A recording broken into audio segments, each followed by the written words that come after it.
أعوذ بالله من الشيطان الرجيم بسم الله الرحمن الرحيم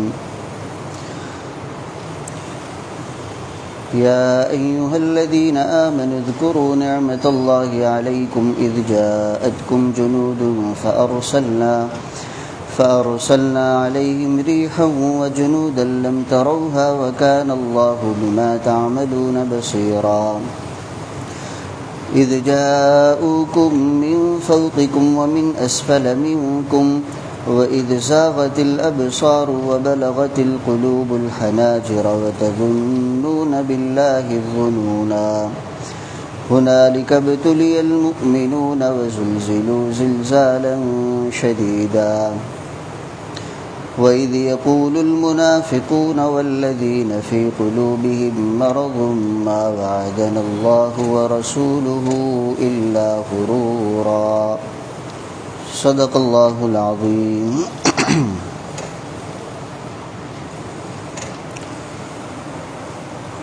کئی مہینے کا فاصلہ ہو گیا ہے تو یہ یاد رکھنا تو مشکل ہے کہ کیا چل رہا تھا. سورہ احزاب ہماری شروع ہوئی تھی جس کا ایک رکوع آخری مجلس میں سبق میں ہو چکا تھا اور احزاب کی بہت سی تفصیلات بھی خندق سے متعلق بہت سی تفصیلات بھی بیان کی ہوئی تھی. بھرانے والا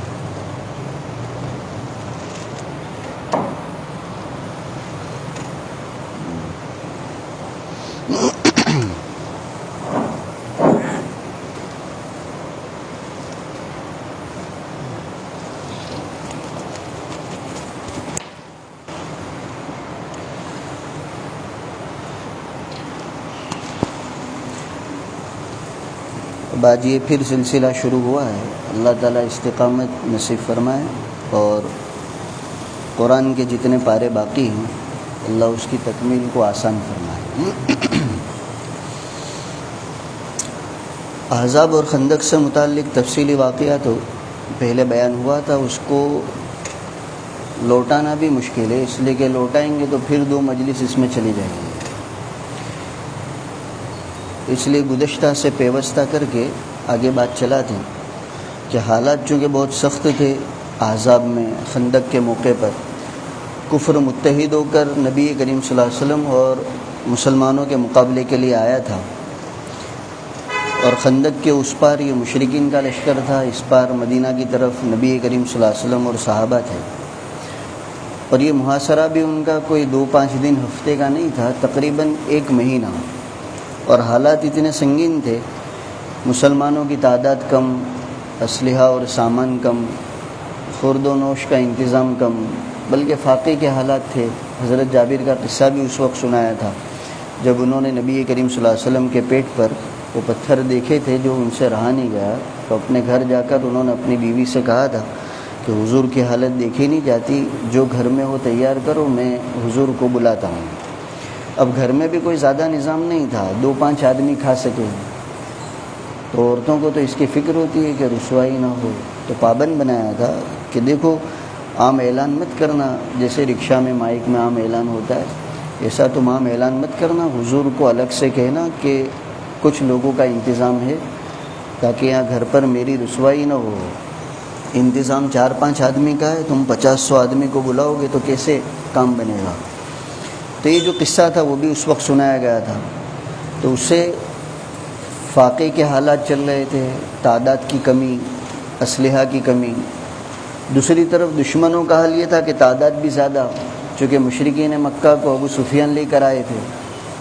غطفان کے کئی قبائل ہزاروں کی تعداد میں جن کے افراد تھے، ان کو عیینہ ابن حصن اور دیگر سردار لے کر آئے تھے. اور باقی تھا تو یہاں مدینہ میں بنو قریظہ، انہوں نے بھی غداری کی تھی، وہ بھی ان کافروں کے ساتھ مل گئے تھے. تو گیا مدینے کے اندر بھی دشمن، باہر بھی دشمنوں کی بڑی تعداد. حالات کی سنگینی کا اندازہ بھی ہم قرآن کی جو آیتیں پڑھیں گے اس کے ترجمے سے انداز ہوگا.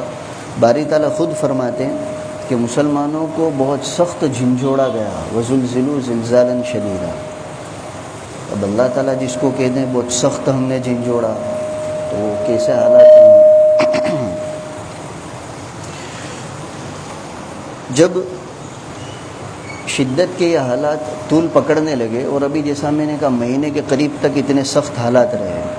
حضرت ام سلمہ رضی اللہ تعالیٰ عنہ، ان کی روایت موجود ہے، غالباً بخاری میں بھی ہے، وہ فرماتی ہیں کہ جس شدت کے حالات میں نے نبی کریم صلی اللہ علیہ وسلم پر خندق کے موقع پر دیکھے، ایسے شدید حالات کبھی پیش نہیں آئے۔ چونکہ دن بھر کافروں کے مقابلے پر رہنا پڑتا تھا، تیر اندازی ہوتی رہتی تھی۔ رات کو نبی کریم صلی اللہ علیہ وسلم کا جو خیمہ تھا اس میں آپ لیٹتے تھے، پھر ذرا شور ہوتا تو آپ بیدار ہو جاتے، پھر ہتھیار پہن کر باہر نکلتے، پھر آتے، تھوڑی دیر کے بعد پھر کچھ شور ہوتا، پھر نکلتے۔ مطلب یہ کہ رات کو بھی وہ چین سے سونا میسر نہیں آتا تھا، اور دن بھر تو ان کے محاصرے کا مقابلہ کرنا پڑتا تھا۔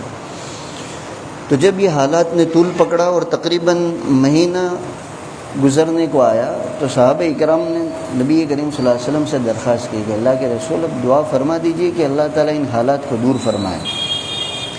نبی کریم صلی اللہ علیہ وسلم ویسے عام دعا تو کرتے ہی ہوں گے، لیکن آپ نے خصوصیت کے ساتھ اب دعا کا اہتمام اس موقع سے کیا۔ تو پیر کے دن آپ نے دعا کی، منگل کے دن بھی دعا کی، اور بدھ کے دن آپ نے دعا کی۔ تو کتابوں میں آتا ہے کہ بدھ کے دن ظہر اور عصر کے درمیان کے وقت میں اللہ تعالیٰ کی طرف سے آپ کی دعا قبول ہوئی، اور یہ بشارت سنائی گئی کہ عنقریب آپ کو اللہ تعالیٰ فتح دیں گے اور دشمن نامراد ہو کر واپس لوٹے گا۔ اسی لیے دعا کی قبولیت کے جو اوقات بتائے جاتے ہیں اس میں ایک یہ وقت بھی ہے، بدھ کے دن ظہر سے عصر کا جو وقت ہے درمیان کا، وہ بھی لمبا وقت ہے۔ اب اس میں یوں پوچھا جائے کہ کون سی گھڑی کون سا سیکنڈ، تو وہ مشکل ہے۔ بہرحال اوقات قبولیت میں ایک وقت یہ بھی ہے، بدھ کے دن کی دعا ظہر کے بعد سے لے کر عصر سے پہلے تک۔ تو نبی کریم صلی اللہ علیہ وسلم کو جب اللہ تعالیٰ کی طرف سے بشارت سنائی گئی، آپ نے صحابہ کو بھی یہ بشارت سنائی کہ عنقریب اللہ تعالیٰ کی طرف سے فتح کا وعدہ ہے، دشمن ناکام ہو کر واپس لوٹے گا۔ تو ایک صحابی جو راوی حدیث سے وہ کہتے ہیں نبی کریم صلی اللہ علیہ وسلم کی بشارت سنانے کے بعد پھر کوئی آزمائش اور کوئی سختی نہیں رہی، بس آسانیاں شروع ہو گئی۔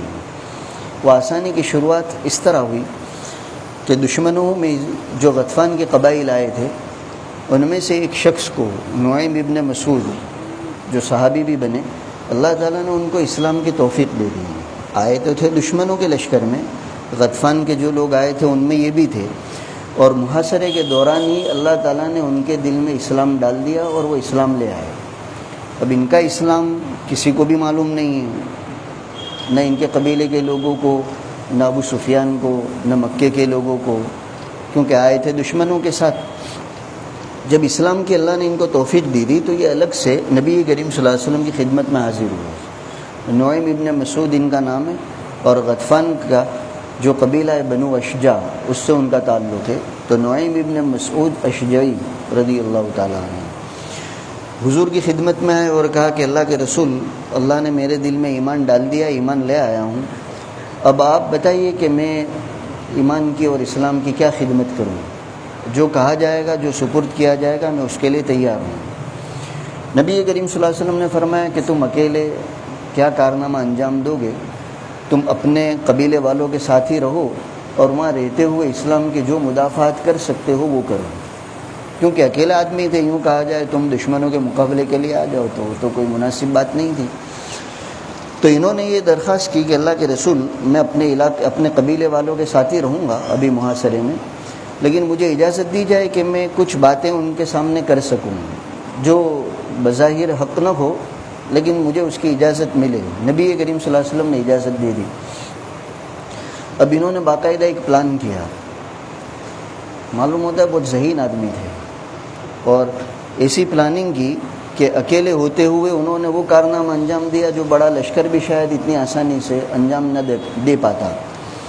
چنانچہ پہلے تو وہ بنو قریظہ کے پاس گئے، جو مدینے کے اندر ہی تھے، یہودیوں کا قبیلہ، جنہوں نے حضور کے ساتھ اور مسلمانوں کے ساتھ عہد شکنی کی تھی۔ ان کی دوستی تھی پرانی بنو قریظہ کے ساتھ، نعیم کی۔ تو یہ بنو قریظہ کے سردار کعب بن اسد اس کے پاس گئے، وہاں کے بڑے لوگوں سے ملے، اور پہلے تو یہ کہا دیکھو تم میرے بارے میں جانتے ہو نہیں کہ میں تمہارا بالکل صحیح اور سچا خیر خواہ ہوں، تمہارے ساتھ سچی دوستی ہے۔ تو کہا اس میں کیا شک ہے، آپ سچے دوست ہیں، خیر خواہ ہیں۔ کہا میں اسی خیر خواہی کے جذبے سے تمہارے پاس آیا ہوں، تم کو یہ بات بتانے کے لیے کہ تم نے ان لوگوں کا ساتھ دینے کے لیے تو حامی بھر لی، ابو سفیان کا اور اسی طرح غطفان کے قبائل کا، اور مسلمانوں کے خلاف تم نے لڑائی مول لی، تو تم نے یہ سوچا کہ اگر لڑائی ہوئی اور مسلمانوں کا غلبہ ہوا تو ان میں سے تو کوئی بھی مدینے میں رہتا نہیں، ابو سفیان بھی بھاگ جائے گا اپنے لوگوں کو لے کر، غطفان کے لوگ بھی بھاگ جائیں گے، تم کہاں جاؤ گے؟ تمہاری تو بیوی بچے بھی یہاں ہیں، تمہارا تو مال اسباب باغات بھی یہاں ہیں، تم تو بھاگ سکتے نہیں ہو۔ تو حامی تو تم نے بھر لی، لیکن کبھی اس معاملے میں سوچا کہ یہ لوگ اگر بھاگ جائیں گے تو تمہارا کیا ہوگا؟ تو اب کہنے لگے یہ تو ہم نے سوچا نہیں۔ تو کہا میں رائے دوں؟ کہا ضرور، رائے کی تو ضرورت ہے۔ کہا یہ لوگ بھاگنے نہ پائے اس کی شکل یہ ہے کہ تم ان کے پاس یہ پیغام بھیجو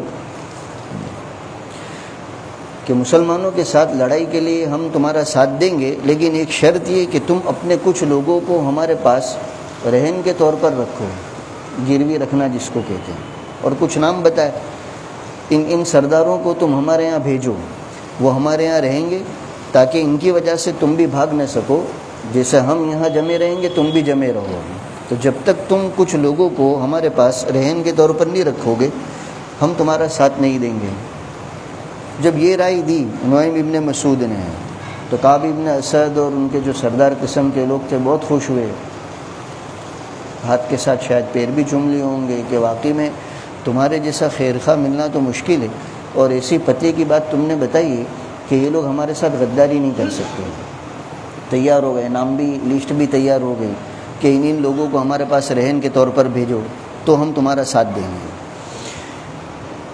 ایک طرف تو بات ہو گئی، اب یہی نعیم بنو قریظہ کے ساتھ بات کرنے کے بعد ابو سفیان کے پاس بھی گئے جو مکے کے لشکر کے سردار تھے، اور غطفان کے لوگوں کے پاس بھی گئے جس قبیلے سے ان کا تعلق تھا، ان کو بھی جمع کر کے ایک بات کہی کہ دیکھو بنو قریظہ کی طرف سے یہ بات مجھے پہنچی ہے کہ وہ تمہارا ساتھ دینے کے لیے اب تیار ہے نہیں، ان کو تمہارے ساتھ حامی بننے کے بعد پچھتاوا ہوا ہے، اور نبی کریم صلی اللہ علیہ وسلم کے پاس انہوں نے یہ کہلوایا کہ ہماری غلطی ہو گئی ہے، ہمیں معاف فرما دے، اور وہ اپنی اس بات کی پختگی کے لیے انہوں نے یہ بھی کہلوایا ہے کہ ہم کچھ لوگوں کو، مکے کے کچھ لوگوں کو تمہارے حوالے کر دیں گے تو ہماری معافی کو مان لیا جائے۔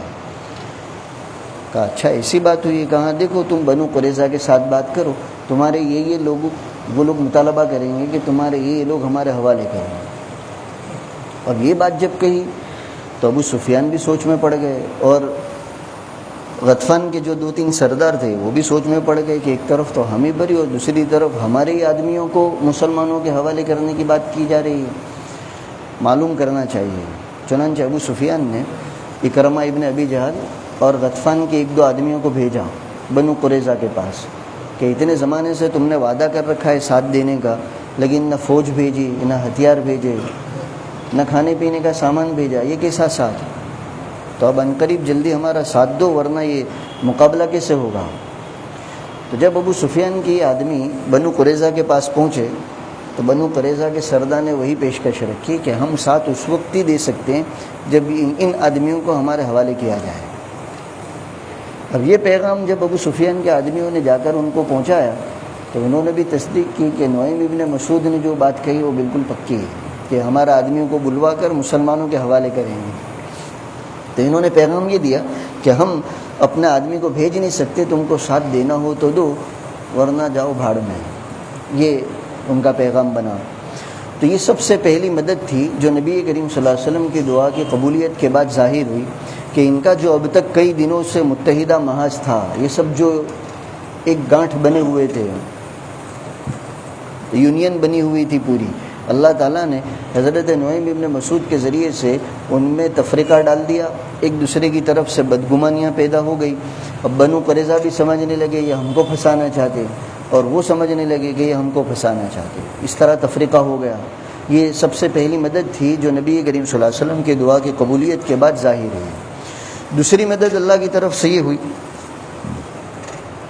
کہ سخت برفانی ہوا اللہ کی طرف سے چلائی گئی، جیسے سخت ٹھنڈے ملکوں میں جو برف والی ہوا چلتی ہے جس کو سہنا برداشت کرنا آسان نہیں ہوتا، آدمی گھر میں بھی ہو تو اس کو ہیٹر چلانا پڑتا ہے، جیسا ہمارے یہاں کشمیر میں جب وہ سخت سردی کا زمانہ ہوتا ہے تو صرف بلینکٹ اوڑھ لینا، سویٹر پہن لینا کافی نہیں ہوتا، مکمل بند کرنے کے بعد اندر بھی ہیٹر کا نظام کیا جاتا ہے، تب جا کر آدمی کو کچھ راحت رہتی ہے۔ اور گھر کے باہر تو ایسی ٹھنڈک کو برداشت کرنا اور بھی مشکل ہوتا ہے۔ تو سخت ہوا کا اللہ کی طرف سے نظام کیا گیا، وہ اتنی تیزی کے ساتھ چلتی تھی، ایک تو اس میں تیزی، دوسری اس میں ٹھنڈک، کہ اس نے ان مشرکین کے خیموں کو بھی اڑا دیا۔ خیموں کی جو تنابیں ہوتی ہے، رسیاں جس سے خیمے کو باندھا جاتا ہے، وہ رسیاں توڑ دی، اور بڑی بڑی ڈیگیں جن میں ان کا کھانا بنتا تھا اس کو بھی الٹ دیا۔ بڑی ڈیگ کو تو ویسے اٹھانا بھی مشکل ہوتا ہے، لیکن یہ ہوا اتنی تیز تھی کہ اس نے اٹھایا نہیں بلکہ پٹک دیا ان ڈیگوں کو اٹھا کر۔ تو کیسے یہ لوگ برداشت کر پاتے ہوں گے؟ اچھا، پھر جو اس طرح کا عام نظام چلتا ہے تو اس سے متاثر صرف دشمن کے لوگ ہی نہیں ہوئے، بلکہ یہ سخت سردی نبی کریم صلی اللہ علیہ وسلم کے صحابہ کو بھی لگتی تھی، یہ بھی ٹھنڈی میں ٹھٹر رہے تھے۔ یہ دوسری مدد اللہ کی طرف سے آئی کہ ان ہواؤں کے چلنے نے مشرکین کے حوصلوں کو اور پست کر دیا۔ چنانچہ لکھا ہے کتابوں میں کہ کھانے پینے کا سامان جو لے کر آئے تھے یہ لوگ مکے سے، اب 1 مہینے کے قریب ہو گیا، اب ہزاروں آدمی کا روزانہ کا کھانے کا نظام کرنا وہ بھی آسان نہیں تھا۔ تو خورد و نوش کا جو سامان تھا وہ اب بالکل قریب الختم۔ بنو قریظہ کی طرف سے یہ سامان ملنے کی جو توقع تھی وہ بند ہو گئی۔ ہوا اتنی سخت چل رہی ہے کہ خیموں کا بقا مشکل ہو گیا، اور کھلے فضا میں رہنا اور سردی کو برداشت کرنا یہ بھی مشکل ہو گیا۔ تو ابو سفیان جو یہ تمام کے کمانڈر آف چیف تھے، سب کے بڑے تھے، وہ تو اندر ہی اندر طے کر چکے کہ اب کسی طرح یہاں سے روانہ ہونا ہے، لیکن اب کام اس طرح کرنا ہے کہ ناک بھی نہ کٹے اور کام بھی بنے۔ ویسے ہی دم دبا کر بھاگیں گے جیسے آج کل ابھی ہوا تو کتنی بدنامی ہوئی، تو بدنامی بھی نہ ہو اور کام بھی ہو جائے، تو وہ انتظار میں تھے کہ کیا تدبیر کی جائے۔ ادھر نبی کریم صلی اللہ علیہ وسلم کو بھی اللہ کی طرف سے اطلاع ملی، انداز ہو گیا کہ اب مشرکین پسپا ہونے کی تیاری کر رہے ہیں، تو ان کے صحیح اور واقعی حالات ہم تک پہنچے۔ اس کے لیے حضور نے اعلان کیا کہ کون ہے جو خندق کے اس پار جا کر مشرکین کی صحیح حالت مجھ تک پہنچائے۔ اب حضور نے یہ اعلان کیا لیکن کسی کا نام نہیں لیا تھا، تو راوی حدیث حضرت حذیفہ ابن یمان وہ کہتے ہیں یہ آواز ہم تمام صحابہ نے سنی لیکن کسی کی ہمت نہیں تھی، سردی اتنی سخت، دن بھر کی تھکان اور سردی سے بچاؤ کا سامان نہیں۔ تو حالانکہ یہ جانثار لوگ تھے جو حضور کے اشاروں پر جان دینے والے، لیکن اس وقت ہر ایک یوں سوچتا تھا کہ نام تو اپنا لیا نہیں ہے، کوئی بھی اٹھ جائے گا، لیکن کوئی نہیں اٹھتا تھا، ہر ایک دوسرے کے بارے میں خوش فہمی میں کہ وہ چلا جائے گا، وہ چلا جائے گا، لیکن کسی نے جواب نہیں دیا۔ نبی کریم صلی اللہ علیہ وسلم نے پھر نماز کی نیت باندھی، 2 رکعت پڑھنے کے بعد پھر آپ نے اعلان کیا بھائی کوئی ہے جو خندق کے اس پار جا کر مشرکین کی خبر لائے۔ حضرت حذیفہ کہتے ہیں میں بھی سن رہا تھا، لیکن پھر وہی بات ہوئی، میں سمجھ رہا تھا کوئی چلا جائے گا، وہ سمجھ رہے تھے وہ چلا جائے گا، نتیجہ یہ نکلا کہ کوئی بھی نہیں گیا۔ پھر نبی کریم صلی اللہ علیہ وسلم نے 2 رکعت کی نیت باندھی۔ اب تیسری مرتبہ جو اعلان کیا، آپ کو بھی انداز ہوا کہ ہر ایک دوسرے کے بارے میں خوش فہمی میں جب تک میں تعین نہیں کروں گا کام بنے گا نہیں۔ تو حضرت حذیفہ کہتے ہیں نام میرا ہی نکلا۔ نبی کریم صلی اللہ علیہ وسلم نے تیسری مرتبہ میں حذیفہ ابن یمان کہاں ہیں یوں کہہ کر پکارا۔ اب تو چارہ کار نہیں تھا، کہ سردی سے میں تو ٹھٹر رہا تھا، لیکن جب میرا نام ہی لیا گیا تو مجھے حاضر ہونا پڑا۔ نبی کریم صلی اللہ علیہ وسلم نے فرمایا کہ حذیفہ تم جاؤ خندق کے اس پار اور مشرکین کی جو خبر ہے وہ صحیح خبر مجھے لا کر پہنچاؤ، اور دیکھو اور کوئی حرکت مت کرنا، بس تمہارا کام اتنا ہے کہ وہاں جا کر وہاں کے حالات مجھے آ کر بتانے، اور کوئی نیا کام اور نئی خدمت تم کو انجام نہیں دینی ہے۔ اس کا پابند بنایا تھا۔ حضرت حذیفہ کہتے ہیں کہ میں حضور کے خیمے میں حاضر ہوا تھا، وہاں ٹھٹر رہا تھا، اللہ کے رسول نے میرے سر پر بھی ہاتھ پھیرایا اور میرے جسم پر بھی ہاتھ پھیرا، بس وہ کیا تھا ایک طرح کا قدرتی ہیٹر لگ گیا کہ اب تو خیمے کے باہر آیا، کہاں تو اندر ٹھٹر رہا تھا، اور خیمے کے باہر آنے کے بعد ایسا محسوس ہوتا تھا کہ ایک گرم حمام میرے ساتھ ہے اور اس کی گرمی میں چل رہا ہوں بڑی آسانی کے ساتھ۔ خندق پار کر کے اس پار گئے، اس طرف گئے، اب اندھیرا تھا وہاں۔ ابو سفیان بھی پریشان تھے کیونکہ خیمے سب کے اڑ چکے تھے، کھلے میدان میں تھے، کھانے کا سامان جو تھا بچا کچا وہ بھی تقریباً برباد ہو گیا تھا۔ تو حذیفہ کہتے ہیں کہ میں نے دیکھا ابو سفیان وہ آگ جلا کر اس کی سینک لے رہے ہیں گرمی حاصل کرنے کے لیے، اور ان کے آس پاس کوئی نہیں تھا۔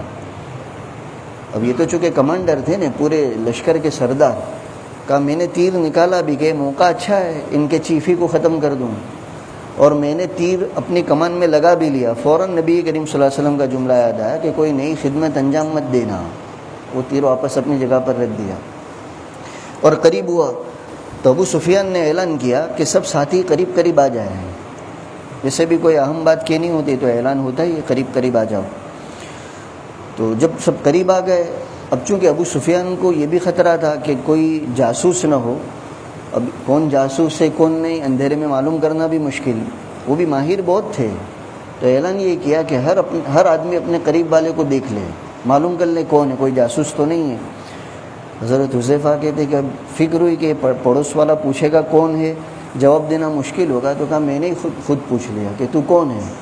عجیب آدمی یہ پہچانتا نہیں، میں فلاں ابن فلاں ہوں۔ اچھا چلو تو ٹھیک ہے، اس کے پوچھنے کی نوبت ہی نہیں آئی۔ جب ہر ایک نے کہہ دیا کہ بھئی کوئی نیا آدمی نہیں، سب اپنے ہی لوگ ہیں، تو ابو سفیان نے تقریر شروع کی کہ دیکھو اتنے دنوں سے ہم ہیں یہاں، مقابلے میں اب تک ہمیں کامیابی ملی نہیں، بلکہ ہمارے کچھ لوگ مارے گئے، کھانے پینے کا سامان اب بالکل قریب الختم ہے، اور جن لوگوں سے ہمیں مدد کی امید تھی یعنی بنو قریظہ، چونکہ بنو قریظہ مالدار بہت تھے، ان کے پاس کھانے پینے کا، ہتھیاروں کا سامان بہت تھا، کہ ہمیں جہاں سے مدد ملنے کی امید تھی انہوں نے بھی منہ موڑ لیا ہے، اور یہ اتنی سخت ہوا تم دیکھ رہے ہو کہ ہمارے خیموں کو باقی رکھنا مشکل ہے، اس لیے اب میری تو سمجھ میں یہ آتا ہے کہ ہم یہاں سے کوچ کریں۔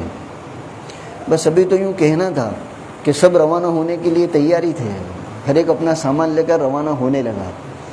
حضرت حذیفہ نے اپنی آنکھوں سے یہ منظر دیکھا، نبی کریم صلی اللہ علیہ وسلم کی خدمت میں حاضر ہوئے، اور یہ پیغام جو خبر دیکھ کر آئے تھے، جو حالات دیکھ کر آئے تھے، وہ سنا کہ اللہ کے رسول ابو سفیان نے واپسی کا اعلان کر دیا ہے، اور مشرکین کا لشکر واپس ہونا شروع بھی، یعنی راتوں رات ہی واپس ہونا شروع بھی ہو گیا۔ نبی کریم صلی اللہ علیہ وسلم نے یہ خبر سن کر ایک جملہ ارشاد فرمایا تھا کہ الآن نغزوہم، اب تک تو یہ ہم پر چڑھائی کرتے ہوئے آئے، لیکن آئندہ اب ہم ان کے خلاف چڑھائی کرنے کے لیے جائیں گے۔ چنانچہ تاریخ شہادت دی تھی کہ نبی کریم صلی اللہ علیہ وسلم نے جو فرمایا ویسا ہی ہوا۔ خندق کے بعد پھر مشرکین کو کبھی جرت نہیں ہوئی کہ نبی کریم صلی اللہ علیہ وسلم اور صحابہ کے خلاف لشکر لے کر چڑھائی کریں، ورنہ اس سے پہلے بدر میں بھی وہی چڑھائی کرنے کے لیے آئے تھے، احد میں بھی وہی چڑھائی کر کے آئے تھے، اور خندق میں بھی وہی چڑھائی کر کے آئے تھے۔ خندق کے موقع پر جو حضور نے یہ جملہ ارشاد فرمایا، آئندہ حالات نے بتا دیا کہ ایسا ہی ہوا، ان کو کبھی جرت نہیں ہوئی، ہاں حضور ہی لشکر لے کر گئے، اور پھر ایک ہی مرتبہ گئے، اس طرح کہ مکہ ہمیشہ کے لیے فتح ہو گیا اور قیامت تک کے لیے دارالاسلام بن گیا۔ یہ مختصر سا قصہ ہے۔ اس سے فارغ ہونے کے بعد ابھی تو نبی کریم صلی اللہ علیہ وسلم نے ہتھیار اتارے ہی تھے، غسل کر کے تیاری ہوئے تھے، اور جبرائیل امین آئے کہ آپ نے ہتھیار اتار لیے، ہم فرشتوں نے تو نہیں اتارے۔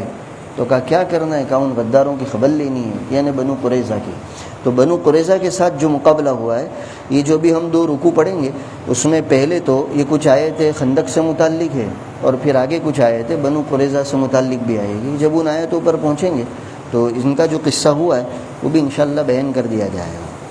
ابھی جو آیتیں پڑھی گئیں ان کا ترجمہ یہ کہ ایمان والو، تم پر جو اللہ کی نعمت ہے اس کو یاد کرو، جبکہ تمہارے پاس کئی لشکر آئے تھے، مختلف لشکر تھے، مکے کا الگ، غطفانیوں کا الگ، بنو قریظہ کا الگ، اس لیے جنود کہا ہے۔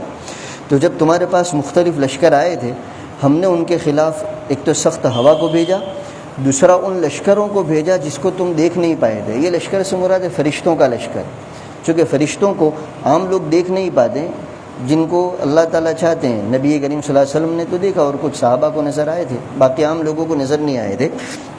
اور یہاں جو خندق کے موقع پر فرشتے آئے تھے، انہوں نے مقابلہ نہیں کیا، بس ان کا کام یہ تھا کہ دشمنوں کے دلوں میں رعب ڈالنا۔ جیسے شیطان کو یہ قدرت اللہ نے دی ہے، وہ وسوسے ڈالتا ہے، اسی طرح اللہ تعالیٰ نے فرشتوں کو بھی یہ قدرت دی ہے کہ وہ کسی کے دل میں رعب بھی ڈال سکتے ہیں اور کسی کے دل میں ہمت بھی ڈال سکتے ہیں۔ تو مومنین کے دلوں میں ہمت ڈالی اور مشرکین کے دلوں میں رعب ڈالا۔ وَكَانَ اللَّهُ بِمَا تَعْمَلُونَ بَصِيرًا، اور تمہارے اعمال کو اللہ دیکھ رہے تھے، تم جو قربانیاں دے رہے تھے اللہ تعالیٰ اس سے واقف تھا۔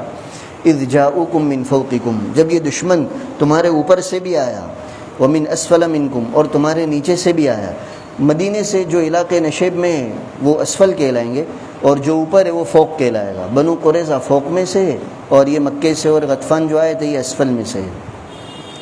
وہی زاغت الابصار، جب آنکھیں پھٹی کی پھٹی رہ گئی. آدمی جب کوئی ہیبت ناک یا حیرت کن منظر دیکھتا ہے تو تھوڑی دیر کے لیے اس کی نگاہ ٹھہر جاتی ہے، آنکھیں پھٹے کے پھٹے رہ گئی. چونکہ یہ منظر ہی ایسا تھا، اتنا بڑا لشکر آیا اور ساز و سامان کے ساتھ آیا، تو تھوڑی دیر کے لیے گھبراہٹ سب کو ہوئی، مسلمانوں کو بھی ہوئی کہ اب کیا ہوگا. تو وہی زاغت الابصار، جب نگاہیں یعنی تمہاری نگاہیں پھٹی کی پھٹی رہ گئی. وہ بلغت القلوب الحناجرہ، اور حنجرہ یہ اندر کا جو حصہ ہے انسان کا، کلیجہ جس کو کہتے ہیں. تو اپنے یہاں جس کو عرف میں کلیجہ منہ میں آنے لگا، بھیانک حالت کو منظر کو تعبیر کرنے کے لیے یہ محاورہ استعمال ہوتا ہے. دل منہ تک پہنچ گئے یعنی کلیجے منہ میں آنے لگے، اتنے سخت حالات تھے.